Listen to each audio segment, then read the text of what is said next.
का जंगल लेकिन ना वो शॉप्स हैं, ना वो स्कूल है, ना वहाँ हॉस्पिटल है। आपको ज़रूरत ज़िंदगी भी चीज़ें नहीं है। ज़रूरत ज़िंदगी की चीज़ें क्यों आएंगी? जब लोग आएंगे। अच्छा, लोग क्यों आएंगे? ज़रूरत ज़िंदगी की चीज़ें हों, हॉस्पिटल्स हों। क्यों बनेंगे हॉस्पिटल? हॉस्पिटल वाला हॉस्पिटल नहीं बनाएगा, इन्वेस्ट नहीं करेगा। क्यों नहीं करेगा? पब्लिक नहीं है। तो स्टार्टिंग में बहुत ज़्यादा अट्रैक्शन दी जाती है, मसले बहुत ज़्यादा मतलब सहूलतें दी जाती है कि किसी तरह रहो, किसी तरह लो। अच्छा, लोग जब नहीं आते अस्सलाम वालेकुम, नमस्ते, सत श्री अकाल। कैसे हैं आप लोग? उम्मीद करती हूँ ठीक होंगे, खुश होंगे। मैं हूँ हज़ीका अली और मेरे साथ हैं तारिक नियाजी। अस्सलाम वालेकुम, नमस्ते, सत श्री अकाल। उम्मीद करता हूँ ठीक होंगे, खुश होंगे। दोस्तों जहाँ रहें खुश रहें, माँ बाप का ख्याल करें क्योंकि माँ बाप है तो सब कुछ है। चैनल को सब्सक्राइब करें, वीडियो को लाइक करें, दूसरे से शेयर करें, बेल आइकन को ज़रूर प्रेस कर लें ताकि आने वाली हर वीडियो का नोटिफिकेशन आपको टाइम टू टाइम मिलता रहे। सो आज की हमारी वीडियो है what India needs to learn. So start करते हैं अपनी वीडियो को। Let's start. ओके गाइस, तो वीडियो का टाइटल है what India needs to learn from the Chinese economic crisis. So start करते हैं video. Right now, there are hundreds of unfinished apartment towers across China. Social media footage shows crowds protesting in front of the offices of the Chinese real estate developer Evergrande. Now the big risk comes from property, where developers are crumbling under mountains of debt. Analysts fear the crisis could spread throughout China's property sector and the entire economy. The Communist Party is paranoid. It is obsessed with internal security. So the question is, will the Chinese government step in and act as a backstop? Hi everybody, China is witnessing one of the most challenging economic crises in its history. The real estate market, which accounts for nearly 30% of its GDP, has come crashing down in the past 1 year. Property sales plummeted by 72% and thousands of people are now protesting in 86 cities. And now there is a banking crisis whereby banks have started freezing the accounts of the depositors. And in spite of all this trouble, experts say that this is just the beginning of one of the worst economic crises that is to follow in China. The question is, why is China at the brink of an economic crisis? What exactly went wrong with the real estate market of China? And most importantly, what are the lessons that India needs to learn from this Chinese economic crisis? This video is brought to you by Kuku FM, but more on this at the end of the video. The story of China's real estate bubble dates way back to the early 2000s. During this time, China was an ultra-fast growing country. This is when the manufacturing revolution of China was at its peak, wherein companies from all across the world were setting up their manufacturing hubs in the cities of China. Before this time, China was just another agricultural nation with very little to nothing to do with globalization.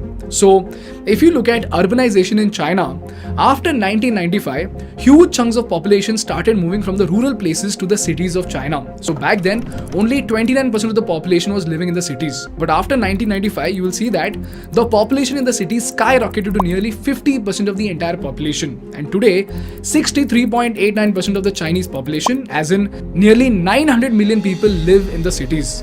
Now the catch over here is that in China, unlike in India, you cannot own a land. So the entire land of China is owned by the state and can only be given on a lease to the builders and developers. So when so many people started migrating to the cities, the demand for houses skyrocketed. And when demand for a product skyrockets, what happens? The price of the product increases and more players jump into the market to cater to the rising demand. So not so surprisingly, hundreds of developers flooded into the Chinese market to meet this demand. And this is where we saw the massive rise of Chinese real estate developers. Now, as we all know, construction is an extremely capital intensive business. So these companies first of all took heavy loans on the banks to pay the heavy leasing amount to the state. Then they took even heavier loans to build these buildings and started selling them to the people of China. Now, from the Chinese bank standpoint, construction was an amazing business to lend to. Why? Because there was already old demand in the market. The business had a healthy profit margin of 15 to 20% in spite of being a high ticket business.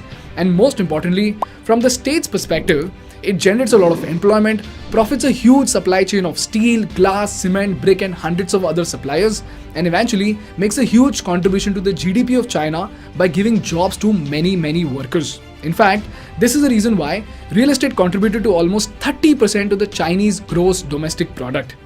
This is the reason why banks kept on lending, the developers kept on building, and the people of China kept on buying houses. And due to this increasing demand, the price of houses increased, so more lending, more developers, and more sales. And this is why, ladies and gentlemen, the property boom in the Chinese economy started. As a result, the real estate prices in China started shooting to new peaks, making the Chinese cities some of the most expensive cities in the world. Now, just to give you an idea about how bad the condition is, there is this index called price to income ratio to understand the affordability of houses in a particular locality. It's nothing but the ratio of the price of an average apartment to the median household income of that particular place. So if this index is 10 for New York, it means that it would take 10 years of the median household income to buy an apartment in New York. So while a median New York household needs 9.92 years of income to buy an apartment, in London it's 17.3 years, in Mumbai it's 26 years, whereas in Beijing it's 56 years. And even in other Chinese cities, it's more than 35 years.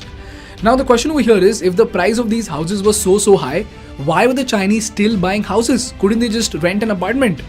Well, here's where, apart from urbanization, there are two more reasons why the Chinese were buying houses in spite of high prices. Number one, just like in India, even in China, you will be respected as a well-settled person only if you own a house. So if you're a man who does not own a house in China, the family will be too hesitant to get their daughter married to you. Secondly, just like gold is our go-to investment in India, for the Chinese people, property was the best investment instrument in the market. And just like our elders refrain from stock investing, even the Chinese people consider stocks to be dangerous and real estate to be extremely safe. And if you look at the increasing prices of the houses in China, it kind of looks like it was a great investment instrument. Cherry on the cake, there is zero property tax on buying private residential places in China. And you know what, guys? In the race of this social norm, GDP and property boom, the Chinese developers built so many buildings that today there are buildings for 90 million people that are completely vacant. To put that into perspective, that is more than the entire population of France, Germany, Italy, UK and even Canada. And this led to the creation of what we know today as the ghost cities of China. Take a look. These are China's ghost cities, sprawling, empty spaces. City meant for thousands of people that's just completely empty. Many Chinese cities constantly conducting real estate development in pursuit of GDP growth simply turn urbanization into building houses and cities. But their floor areas and increase in population are out of sync, leading to the ghost city phenomenon. And guess what? Most of these apartments are already owned by the people in the hope that the real estate prices will go up and their investments will appreciate. This is why, ladies and gentlemen, the government of China realized that they are in a super bubble where developers are borrowing dangerous sums of money to keep feeding the real estate bubble of China. So they came up with something called the 3 red line policy, whereby they put forth 3 criteria that the large real estate developers in China are supposed to clear. And only if they clear these criteria, they can extend their debts with the bank. These 3 criteria are liability to asset ratio of less than 70%, net gearing ratio of less than 100%, and cash to short-term debt ratio of at least 1. Now this is a little complex, but don't worry, you don't have to understand all this. All you need to know is that if all 3 criteria are passed, then the company can increase its debt up to 15%. And as you keep breaching a criteria, the percentage at which your debt can grow will be decreased to 10%, 5%, and then to 0%. And as soon as this announcement was done, all the real estate developers started cutting down on their expenses and started optimizing their finances. But, while many medium and small scale developers fulfilled this criteria, as it turns out, the second largest real estate developer in China crossed all 3 lines. And this company is named China Evergrande Group. Evergrande borrowed a lot of money, what we call offshore, in international financial markets, and it's probably not going to pay it back. China Evergrande is the most indebted real estate developer in China. Evergrande is a ticking time bomb, and it's about to blow up in the face of foreign investors. In other words, if this company fails, it hits 171 domestic banks in China. Now the question is, what exactly is wrong with Evergrande and why has a single company triggered such a massive unrest all across the country? Well, the story of Evergrande is pretty straightforward and astounding at the same time. The founder of the company saw the real estate wave, started the company to serve the over-demand of homes, took a ton of loans from the banks, built huge buildings and sold them and made a lot of money. But the problem was that they were growing and borrowing at such a rapid pace that it started to get more and more dangerous. And if you look at the numbers, within just 10 years, they went from a revenue of 45.8 billion yuan to 507 billion yuan. This is mind-blowing, right? But you know what, guys? Behind the scenes, they used all this debt not to complete the existing projects, but kept on funding new projects before the existing ones got sold out. So you will see that in this graph, from 2010 onwards, after they started expanding, the gap between the properties under development, contracted sales and completed projects started increasing. And as you can see, by 2021, it had already touched a dangerous level, whereby the completed projects held for sales were barely 1/6 of the properties under development. And as a result of this super fast growth fueled by a mountain of debt, Evergrande ended up crossing all 3 red lines in the policy. And now they can no longer extend their debt with the banks. And this is where, ladies and gentlemen, the chain reaction starts. Now the question is, it's just another company that would go out of business, right? Then how is it possible that a single company going down can affect the growth of the second largest economy in the world? Well, here's where you need to know about a category of companies that are said to be too big to fail. In this case, if you see, Evergrande is not the only player to get affected. They are yet to pay bills worth $100 billion to their suppliers. This includes steel suppliers, cement suppliers, paint suppliers, trucking companies, brick suppliers, and thousands of other vendors. And now that these supplies won't be paid, it directly affects their suppliers and their balance sheet. Secondly, the banks that have given out loans to Evergrande, they cannot get their money back unless all these Evergrande projects are sold out. But as we saw, most of these projects are still under development, and the news of Evergrande has already sent shockwaves across the market. So now no one is going to buy those incomplete apartments, right? And what's even worse is that since these incomplete projects cannot be completed without more loans, even the people who have paid for the apartments cannot get their house or will lose their money altogether. And you know what, guys? These angry home buyers are now waiting on as many as 1.6 million apartments. And many of these people have also taken out loans, and now all home buyers are threatening not to pay mortgage on their loan at all. And if they don't pay the banks will have to write down $220 billion of mortgage loans, which will put them in a disaster. Fun fact, mortgage loans account for 20% of all loans in China. So you can imagine how bad the condition is. And you know what? Evergrande did not just borrow from banks, they also raised billions of dollars from the common people through bonds. And now even those people will lose money. And the most insane fact of all is that as of October 2021 itself, 2/3 of the top 30 Chinese property firms have breached at least one of the metrics in the 3 red line policy. Which means more defaulting, more companies going out of business, more defaulting customers, and more loss for suppliers, and ultimately the collapse of one of the biggest sectors of the Chinese economy. This is the reason why there is so much chaos in China. Now what remains to be seen is how will the Chinese tackle this crisis and how will it prevent itself from a catastrophe. And this brings me to the last part of the episode, and that are lessons that India needs to learn from this Chinese economic crisis. Before we move on, I want to thank our partners Cuckoo FM for supporting our content. People, if you're someone who wants to learn more about business and geopolitics in your own regional language, you must listen to the fantastic audiobooks on Cuckoo FM app. Cuckoo FM is India's largest vernacular audio learning platform with over 1,000 plus hours of content in their library with 4.5-star rating and a ton of insightful audiobooks in multiple regional languages. In this case, if you're fascinated by the rise of China, you could listen to this audiobook called The Rise of China, or this audiobook called China and India, Asia's Emergent Great Powers. So if these kind of subjects intrigue you, then use the code THINK50 to get a 50% discount on the Cuckoo FM subscription. This is applicable only for the first 1,000 people, so go ahead, use the link in the description and download the Cuckoo FM app now. Moving on to the lessons, the first thing we need to learn from this Chinese crisis is that investment instruments driven by mindless social norms will often cost both the people and the economy heavily. In this case, the Chinese definition of a well-settled person got a ton of debt piled up for the Chinese people in spite of the sky-high prices.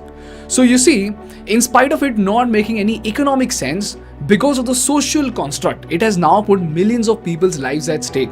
In our case in India, the same thing happened with FDs because we outright considered FDs to be safe because of the social norm without understanding inflation. Similarly, the mindless purchase of gold is now hindering our economy. So take a step back and assess whether your instruments are backed by calculated strategy or just mindless social norms. Number 2, piling up of debt of any company might showcase accelerated growth in the beginning, but with today's volatile, uncertain and chaotic market conditions, it comes at the risk of everything falling apart at once. In our case, just like Evergrande, the Adani Group is taking up a huge amount of debt. And like I said in the previous episode, it sounds both risky and genius to me. And as much as we must vouch for Indian businessmen to prosper and become the pillars of our economy, we must also keep an eye on the implications in case they start defaulting. And just like China had a huge supply chain, banks and people that got affected, if a huge business group in India starts defaulting, even our economy will face troubles. So be careful with that. And thirdly, with China being a monopoly with solar components and cobalt, because the Chinese banks have curtailed the lending, the cost of these trades to India might actually keep increasing. So keep an eye on your solar and electric stocks. And lastly, I am attaching a ton of study materials for you to read in the description, so read through them and let me know in the comment section as to how will this Chinese crisis affect India according to your perspective. That's all from my side for today, guys. If you learned something valuable, please make sure to hit the like button in order to make YouTube Baba happy. And for more such insightful business and political case studies, please subscribe to our channel. Thank you so much for watching. I will see you in the next one. Bye bye. जी जनाब, अच्छा इससे related हमने एक video देखी थी, मुझे ऐसा लगता है प्रशांत धवन जी की वीडियो थी, जिसमें उन्होंने बताया था कि चाइना में इस वजह से बहुत ज़्यादा इकोनॉमिक क्राइसिस आया था। अब यही चीज़ दुनिया को सीखनी चाहिए और मज़ीद। अच्छा, हर जगह जितने भी तरक्की याफ्ता कंट्री है ना, जो तरक्की कर रहे हैं, जिस ज़माने में चाइना तरक्की कर रहा था, दुनिया शहरों में आ रही थी, तो ये एक कॉमन बिजनेस, अच्छा ये एक वाहिद बिज़नेस है रियल इस्टेट का, बिल्डर्स का एक ऐसा वाहिद बिज़नेस है जो 100% तरक्की करता है। उसकी वजह ये है कि लोग बढ़ते हैं, आबादी बढ़ रही है, हर शख्स का उस तरफ रुख है जिस तरफ बिज़नेस है, जिस तरफ काम है। अच्छा, जहाँ भी इंसान काम धंधे के लिए जाएगा या काम शुरू करेगा, या तो वहाँ रहेगा भी सही, खाना भी खाएगा, सोएगा भी सही, घर फैमिली उसकी कहीं पर भी है, लेकिन वो उस जगह रोज़गार के लिए आएगा तो वहाँ पे लाजमी प्लाज़ों की ज़रूरत पड़ेगी, बिल्डिंग्स की ज़रूरत पड़ेगी। तो ये बिज़नेस ऐसा है जो हमेशा बढ़ता है। अच्छा, ये मैं इसको इस तरीके से देखती हूँ, सबका अपना अपना नज़रिया होता है। वजूहात कोई भी हो, रीजंस कुछ भी हो, मसले मसाइल कोई भी हो उनके मुल्क में, मुझे लगता है ये कर्मा है। चाइना ने जिस तरीके से दूसरे कंट्रीज़ को तबाह किया, दूसरे कंट्रीज़ के हिस्सों को हथिया ले लिया, हमेशा दूसरे कंट्रीज़ से बुरी नज़र रखी, उनको अपने ट्रैप में फंसाने की कोशिश की, कई को तो फंसाया भी। श्रीलंका के हवाले से भी हमने ये बात सुनी, 2-3 कंट्रीज़ के और हवाले से हमने ये बात सुनी थी।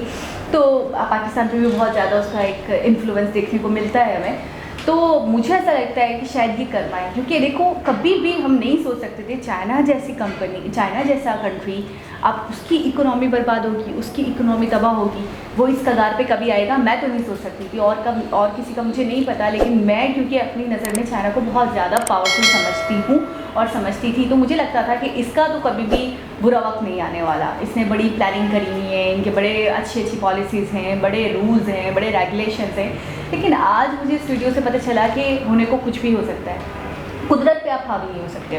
दूसरी बात ये करेंगे, जिस तरीके से उन्होंने जिक्र किया कि इनका जो एक हाउसिंग सेक्टर है वो तबाह बर्बाद हो रहा है, और ज़्यादातर लोग जो हैं उनके पास शेल्टर नहीं है, उनके पास जगह नहीं है। जगहें मुझे जहाँ तक याद आता है, प्रशांत धवन की जो हमने वीडियो देखी थी उसमें हमने इन चीज़ों के ऊपर बात करी थी। बहुत सारे एस्पेक्ट उनमें थे जिसको उठाया था, बहुत सारे पॉइंट थे जिस पे उन्होंने बात की थी। तो उनमें एक पॉइंट ये वाला भी था, दूसरा उनकी पॉपुलेशन के हवाले से उन्होंने बात की थी कि वहाँ पे रोक नहीं है पॉपुलेशन की, और अब जाके रोक लगी है, जबकि अभी उनके यहाँ बहुत ज़्यादा आबादी हो गई है। तो इंडिया चाइना से आगे निकलेगा, क्योंकि हमारे यहाँ यंग जनरेशन बहुत ज़्यादा है और वहाँ पे मतलब ओल्ड लोग बहुत ज़्यादा हैं, जिसकी वजह से वो एक वक्त में आकर रुक जाएंगे और उसके बाद वो पीछे की तरफ जाएंगे। तो उस वीडियो में ये बात की गई थी। दूसरी बात यही की गई थी हाउसिंग के हवाले से कि यहाँ पे मकानात बहुत ज़्यादा महंगे होते हैं, नॉर्मल लोग अफोर्ड भी नहीं कर सकते। तो आप थोड़ा सा सोचें, जहाँ पे 900 मिलियन लोग हों और उनका कंट्री, देखिए बेसिक चीज़ें क्या होती हैं, रोटी कपड़ा और मकान, और उनका कंट्री उनको मकान की सहूलत भी मुहैया ना कर पा रहा हो। अब देखिए जो डेट का मसला है, जो मसले मसाइल हैं, जो प्रॉब्लम्स हैं, वो तो हमने डिटेल में देख लिया वीडियो में। तो आप खुद बताएं, क्या उनके कंट्री के जो लोग हैं, जो जनता है, जो आम लोग हैं, उनके दिल में क्या आ रहा होगा, उनके दिल में क्या, उनके दिमागों में क्या चल रहा होगा। आपने देखा 1-2 क्लिप्स में तो मैंने देखा लोग रो रहे हैं। अच्छा, जब बहुत ज़्यादा मतलब है कि इन्वेस्टमेंट इस काम में हो गई, अब दुनिया में या किसी भी कंट्री में बहुत सारे काम होते हैं, बहुत सारे बिजनेस होते हैं, कुछ बिजनेस ऐसे होते हैं जिसमें पैसा सर्कल करता है। पैसा आया, हाँ, और गया, और फिर वो चीज़ बनी या वो बिकी, वो बिकने के बाद दोबारा सर्कल हुआ पैसा, हाँ, यानी पैसा खुला हो गया। आपने 1 करोड़ लगाया, 1 करोड़ आपके पास दोबारा रिटर्न हो के आया, फिर आपने 1 करोड़ लगाया, फिर वो सर्कल चल रहा हो। अच्छा, यहाँ पर जो है ना रियल एस्टेट के बिजनेस में एक सबसे बड़ा मसला कि यहाँ पर आपका पैसा स्टॉक होता है, और पूरी दुनिया जब इसका ग्राफ बढ़ रहा है, महंगी हो रही है हर चीज़, तो पूरी दुनिया जब इसी पे पैसा लगाए और ये स्टॉक हो जाए आपका बहुत बड़ा पैसा, तो जाहिर सी बात है इकोनॉमी पे बहुत फ़र्क पड़ता है, बहुत ज़्यादा फ़र्क पड़ता है। अच्छा, फिर दुनिया इस तरफ आ रही होती है तो उसकी वैल्यू बढ़ रही है। अच्छा, वो भी कर रहा है, अच्छा वो भी कर रहा है, अच्छा वो भी कर रहा है, तो मुख्तलिफ़ किस्म के शहर बस रहे हैं, बिल्डिंग बन रही है, प्लस सिटीज़ वगैरह का भी उन्होंने जिक्र किया है कि लोग वहाँ पे आबाद ही नहीं है अभी। बिल्कुल, बहुत ज़्यादा इन्वेस्टमेंट हो गई ना, लोगों ने ऐसी ऐसी जगहों पर भी घर बना लिए होंगे, ऐसी ऐसी जगहों पर शहर बसा लिए होंगे जहाँ पर दूसरे मसाइल बहुत हैं। देखिए, ज़िंदगी हर जगह नहीं बस पाती, कुछ जगह ऐसी होती हैं कि आपका मिसाल के तौर पे अगर एक शहर है जिसमें 5 लाख लोगों ने रहना है, 5 लाख लोगों के लिए रहने की जगह बना दी, जब तक 3-4 हज़ार लोग, पहला जो 3-4 हज़ार का जो खेप है ना, जब तक वो रहने नहीं लगेगा उस जंगल में, पहले तो वो जंगल होता है, अगर बिल्डिंगें बना ली तो उसको मैं कहूँगा बिल्डिंगों का जंगल। लेकिन ना वो शॉप्स हैं, ना वो स्कूल है, ना वहाँ हॉस्पिटल है, आपको ज़रूरत ज़िंदगी भी चीज़ें नहीं है। ज़रूरत ज़िंदगी की चीज़ें क्यों आएंगी? जब लोग आएंगे। अच्छा, लोग क्यों आएंगे? ज़रूरत ज़िंदगी की चीज़ें हों, हॉस्पिटल्स हों। क्यों बनेंगे हॉस्पिटल वाला हॉस्पिटल नहीं बनाएगा, इन्वेस्ट नहीं करेगा। क्यों नहीं करेगा? पब्लिक नहीं है। सही। तो स्टार्टिंग में बहुत ज़्यादा अट्रैक्शन दी जाती है, मसले बहुत ज़्यादा मतलब सहूलतें दी जाती है कि किसी तरह रहो, किसी तरह लो। अच्छा, लोग जब नहीं आते तो फिर उनको देख के दूसरे भी नहीं आते। अच्छा, जब एक मर्तबा किसी भी सोसाइटी के हवाले से, किसी भी प्लाजा के हवाले से अगर एक बात मशहूर हो गई कि यार वहाँ तो कोई भी नहीं जा रहा, तो जो जाने वाला होगा वो भी नहीं जाएगा। तो इस तरह से कई बड़े कुछ मसले मसाइल हो, भले वहाँ पे कुछ मसला ना हो, लेकिन कुछ जगह बदनाम भी हो जाती हैं कि वहाँ तो कोई नहीं जाता, फेमस हो जाती हैं, सुनने में आ जाता है। भले वो आलीशान, हम अपने यहाँ पे भी, अपने कराची में भी देखते हैं कि आलीशान बंगलोज बने हुए हैं, लेकिन लोग वहाँ पे नहीं जा रहे, वहाँ पे नहीं बस रहे। अच्छा, एक और चीज़ मैंने देखा कि यहाँ पे थोड़ा सा मुझे ऐसा लगता है लोगों का लालच बहुत ज़्यादा था, कि जैसे कि हमारे यहाँ होता है कि हम इन्वेस्टमेंट करते हैं, हम अपने पैसे को स्टॉक करना चाहते हैं, तो हम गोल्ड वगैरह खरीद कर रख लेते हैं अपने घर में कि भाई बाद में जब हमें ज़रूरत होगी तो हम इसको बेचकर और पैसे खरीद कर लेंगे। यहाँ भी मुझे लग रहा है इन्वेस्टमेंट के हवाले से सबसे बड़ा जो इनको लोगों को बिजनेस मिला, वो मिला हाउसिंग का, बिल्डर्स का। और हर कोई यहाँ पे इन्वेस्टमेंट करने लग गया, हर कोई यहाँ पे इन्वेस्टमेंट करने लग गया। और फिर जब बाद में वो मकान नहीं बिके या लोगों के वो मकान कंप्लीट नहीं हुए, बार बार सबको यही कहा गया अंडर कंस्ट्रक्शन है। और आपने देखा है रेड वाली लाइन देखी थी जिस पे 0% टैक्स था, बिल्कुल। तो फिर उसके बाद मसले मसाइल ज़्यादा क्रिएट होने लगे, क्योंकि लोगों ने ये सोचा पैसा लगा है तो पैसा निकलेगा, अब कुछ का पैसा फंसी गया, नहीं निकला। अच्छा, इंडिया हो गया, बांग्लादेश हो गया, पाकिस्तान हो गया, यहाँ पर ये चीज़ें हो रही हैं, मतलब है कि दूसरे एरियाओं से निकल के लोग शहरों की तरफ आते हैं, तो ये काम चल रहा है। ये वाहिद काम है, हर शख्स के पास, हर शख्स दूसरे शख्स को मशवरा देता है यहाँ पे इन्वेस्ट कर लो, बिल्डर्स के काम में इन्वेस्ट कर लो, प्लाट ले लो, फ्लैट ले लो, कुछ ना कुछ इस तरह की चीज़ ले लो। हमारे यहाँ भी ये बहुत है, गोल्ड और ये रियल इस्टेट में। और 10,000 काम ऐसे हैं जिससे लोगों को रोज़गार मिलेगा, लेकिन उसके बजाय अगर हम इस तरह की चीज़ों पे डालते हैं, फिर हमें देखते देखते दूसरा भी, तीसरा भी, तो यहाँ पर इकोनॉमी को ना इकोनॉमी की बर्फ़ की तरह जम जाती है, इसका बड़ा नुकसान होता है। तो एक बहुत ही, मैं कहता हूँ, डिटेल वीडियो थी जिसमें बहुत सारी बातें क्लियर हुई। ये चीज़ जो चाइना के साथ हुआ, इंडिया है, पाकिस्तान है, या कई ऐसे देश हैं, पाकिस्तान में इस वक्त बहुत शदीद ये मसला है, ये अब भी नहीं पता आने वाले। अभी भी देखिए हमारे यहाँ भी पैसा सर्कल नहीं हो रहा ना, रूल सर्कल नहीं कर रहा, तो इस वजह से गुर्बत गरीब से गरीब होता जा रहा है। एक बंदा एक कारखाना लगाता है, एक कारखाना चीज़ें बनाता है, हमेशा ज़िंदगी भर वो चीज़ें बनती हैं, आपके कितने लोगों को रोज़गार मिलेगा? कई लोगों को। अच्छा, वो हमेशा के लिए मिलेगा? अच्छा, वो चीज़ आप हो सकता है मुल्क से बाहर बेचोगी भी सही। अच्छा, आप 40-50 करोड़ रुपए बिल्डर से काम में लगा लोगे, वो एक मरतबा बन के लोग वहाँ रहेंगे, आपने उस काम में पैसा लगा लिया, उस काम में एक दफ़ा पैसा जम गया, वो तो सर्कल नहीं हुआ ना। अच्छा, मुझे इससे पहले जो हमने, अच्छा ये बात अब उभर कर सामने आ रही, मैं तो हैरान हूँ, हमने वो वीडियो कितनी 3-4 महीने तो हो गए, 4-5 महीने हो गए, ऐसा ही प्रशांत अमन की। तो उसमें उन्होंने एक और बात बताया था, उन्होंने कहा रोक भी है इनकी गवर्नमेंट की तरफ से रोक है पाबंदियां कि एक घर से खरीद सकते हैं या 2 घर, ऐसे ही कुछ उन्होंने बताया था। जबकि हमारे यहाँ, हम इंडिया की बात कर लें, पाकिस्तान की बात कर लें, हमारे यहाँ कोई रोक नहीं है। अभी हम प्रॉपर्टी के हवाले से जितना इन्वेस्टमेंट करना चाहें कर सकते हैं। लेकिन इन्होंने ये कहा है कि आने वाले लोगों से जिनके साथ प्रॉब्लम हुए उनसे हमें सीखना चाहिए, हमें लेसन लेना चाहिए, हमें अपने मामलात अभी से ही सख्तियाँ करनी चाहिए कि एक बंदे के पास कितनी प्रॉपर्टी हो, कितनी ना हो, और कितना ज़्यादा इन्वेस्टमेंट प्रॉपर्टी पे हो, कितना ना हो, ताकि आने वाले 30-40 सालों के अंदर हमें ये फेस ना करना पड़े। तो एक बहुत ही ज़बरदस्त वीडियो होती है। दोबारा किसी वीडियो से आपसे मुलाकात होगी, जब तक के लिए अल्लाह हाफ़िज़।